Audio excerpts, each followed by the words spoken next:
Oi, meu povo! Vamos lá, vamos dar continuidade aos nossos estudos de isomeriótica. A gente viu na aula passada, na nossa última aula, no nosso vídeo anterior, né? Aula passada, última aula, até parece que foi que a gente estava junto ontem. Não, no vídeo anterior, nós vimos que isomeriótica acontece em compostos assimétricos, ou seja, compostos que não dividem lados iguais. A gente também falou sobre a presença do carbono quiral, que é um carbono que tem 4 ligantes diferentes, ok? Vimos a capacidade que ele tem de desviar o plano de luz polarizado. A gente vai entender alguns pontos que são trabalhados dentro da isomeria óptica. Vamos lá conhecer. Nós estamos na nossa aula 8, na página 11. Vamos ver o que é. Veja, para cada um carbono quiral que a minha molécula apresenta, ela tem 2 isômeros ativos e um isômero inativo, ok? Isso é meio que uma regra. Então, se a minha molécula apresenta um só quiral, para um quiral eu tenho 2 ativos e um inativos. Vamos conhecê-los. Primeiro, os isômeros ativos, que serão 2. Um chama destrógeno e o outro chama levógeno. Parece uma dupla sertaneja, né? Levógeno e destrógeno. Vou perguntar a vocês quem são eles. Vou pedir para vocês olharem e identificar. Gente, me diga quem é o isômero ativo destrógeno, o levógeno. Não, não vou pedir. Mas os termos são importantes que vocês conheçam, porque vai que a questão traz, certo?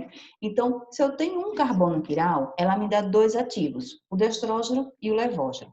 Destrógeno é porque ele vai desviar o plano da luz para o lado direito. Levógeno, ele vai desviar o plano da luz para o lado esquerdo, ok? Esses 2 carinhas são chamados de enantiômeros, porque um tem que ser a imagem do outro. Então, eu trouxe aqui o exemplo de um composto em que ela tem a minha imagem, tem a minha molécula e a sua imagem. Então, esses 2 caras, a molécula e a imagem dela, podem ser chamados de enantiômeros. Agora, quem é o destrógeno, quem é o levógeno, isso a gente não vai trabalhar, vocês não vão precisar me dizer quem são eles, certo? Como é que as questões podem trabalhar isso com vocês? Ela pode lhe dar 2 compostos e perguntar: o composto A é enantiômero do composto B? Ou A e B são enantiômeros? E aí vocês vão olhar e ver se um tem a imagem do outro. Se um for a imagem do outro, são enantiômeros. Se um não é a imagem do outro, não é enantiômero. Ok? E o isômero inativo, ou que nós chamamos de racêmico. O que é isso? Ou mistura racêmica, como alguns livros trazem. Nada mais é do que o resultado de uma mistura equimolar de 2 enantiômeros. Como assim, professora? Quanto nome difícil. Não, gente, olha. Eu não tenho 2 isômeros ativos, a dupla sertaneja, o levógeno e o destrógeno. Imagine que eu vou juntar esses 2. O produto dessa mistura é o isômero inativo. Esse termo equimolar significa quantidades iguais.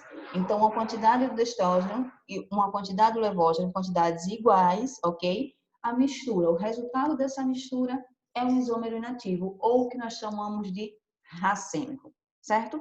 Então, vamos ver como as questões podem cobrar isso a vocês, trabalhar isso a vocês. Veja, aqui eu trouxe uma estrutura, uma molécula, e o que é que eu quero que vocês façam? Primeiro, identificar os carbonos quirais, ou seja, entre os carbonos da molécula, qual deles é quiral? Depois eu quero que você me diga quantos isômeros ativos e quantos isômeros inativos eu tenho na molécula. Então vamos lá, por etapas. Primeiro, identificar os meus carbonos quirais. Para vocês fazerem isso em uma questão, vocês têm que analisar carbono por carbono. Então, vocês começariam aqui, ó, carbono da carbonila, meu primeiro carbono aqui embaixo. Ele é um quiral? Ele não é quiral? Tem 4 ligantes? São ligantes diferentes? Não é ligante diferentes? Isso levaria muito tempo. Então, um macetezinho para a gente analisar, ser tranquilo. Ó, qual carbono não pode ser quiral? Aquele que eu vou bater o olho já sei. Não é quiral, não é quiral, não é quiral.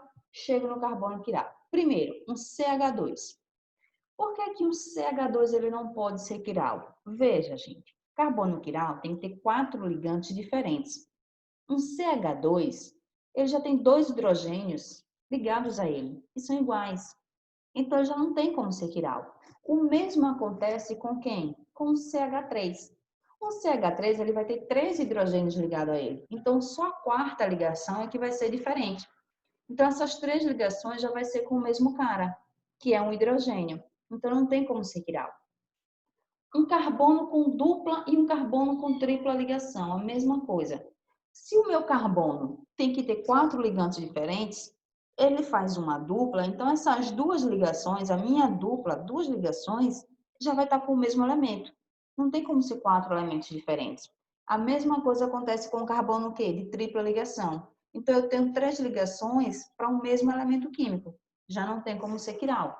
Então, quem não pode ser quiral? Um CH2, um CH3, um carbono com dupla e um carbono com tripla, ok? E aí fica mais fácil da gente analisar. Então, vamos lá.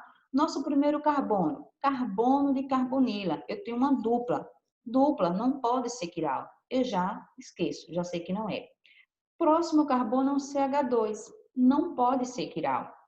O meu terceiro carbono aqui em cima, ele não é CH2, não é CH3, não tem dupla e não tem tripla. É um quiral. Veja, ele está ligado a uma amina, ele está ligado a um hidrogênio, ele está ligado a todo esse grupo aqui e ele está ligado ao grupo aqui embaixo. Então, opa, já tem um carbono quiral aqui. Meu próximo carbono, novamente, é uma carbonila, dupla oxigênio. Se tem uma dupla, já são 2 ligações com o mesmo elemento, não é quiral. O meu próximo carbono aqui, ele não está nas minhas acessões. Então, ele não é CH2, não é um CH3, ele não é um carbono com dupla e não é um carbono com tripla. Então, ele pode ser um quiral, ok? O meu carbono aqui embaixo, a minha ramificação, observem, é um CH3. CH3 não pode ser quiral. Ele já tem 3 ligações para o mesmo elemento, que é o hidrogênio. São elementos iguais, então não tem como. Meu próximo carbono, novamente uma carbonila, C dupla, carbono com dupla, não tem como ser quiral. E o último, um CH3, que também não tem como ser.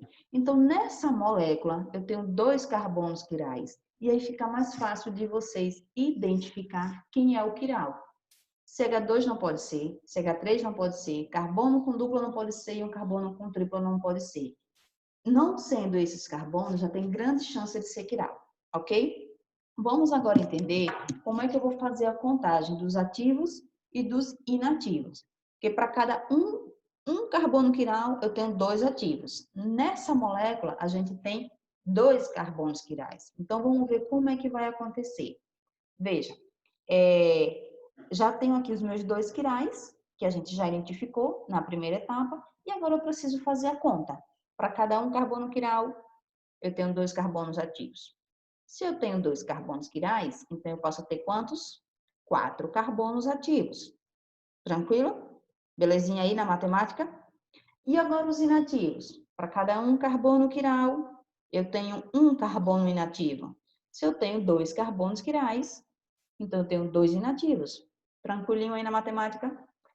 Existe uma forma mais fácil, professor? Existe. Porque imagine que minha molécula fosse maior. Imagine que eu tivesse aí uma quantidade maior de carbono quiral, sabe? E aí a gente não é bom naquela matemática, naquela conta básica. Então existe uma forma mais fácil. Observe aqui. Para eu saber quantos isômeros inativos minha molécula vai ter, eu faço 2 elevado a n. Quem vai ser n, gente? Número de carbonos. Então, quantos carbonos quirais eu tenho na minha molécula? 2. Então, 2 elevado a 2, 4. Tenho 4 carbonos, tenho 4 isômeros ativos. Nos isômeros inativos, 2 elevado a n, dividido por 2, vai ser sempre o quê? A metade disso, ok? Então, veja, 2 elevado a n, quem vai ser n? O número de carbonos quirais. Então, 2 elevado a 2 dá 4, 4 dividido por 2, 2. Então, são maneiras mais rápidas da gente chegar à quantidade. Mas, professor, eu não quero lembrar disso aí, não. Eu vou contando mesmo. Não tem problema, não. Tá tranquilo, ok? O que é que eu quero que vocês lembrem daqui? O que é que eu quero que vocês fiquem dessa aula? Para cada um carbono quiral na minha molécula, ela vai me dar 2 ativos e 1 inativo. É isso que eu quero que vocês lembrem, certo? A gente vê aí uma forma mais fácil de identificar os carbonos que não podem ser quiral. Um CH2, um CH3, um carbono com dupla e um carbono com tripla. Já tem chance de não ser quiral, mas mesmo assim você analise esse composto, porque vai que é um carbono ligado a duas aminas diferentes, ok? Então, analise esse carbono. Não sendo esses quatro, já tem grande chance de ser um carbono quiral, mas é preciso analisar o carbono, ok? A gente viu como é que essas questões podem pedir a vocês essa questão do ativo e do inativo, certo, gente? Nossa próxima aula, a gente dá sequência com esses isômeros óticos e como as questões podem cobrar vocês. Tranquilo?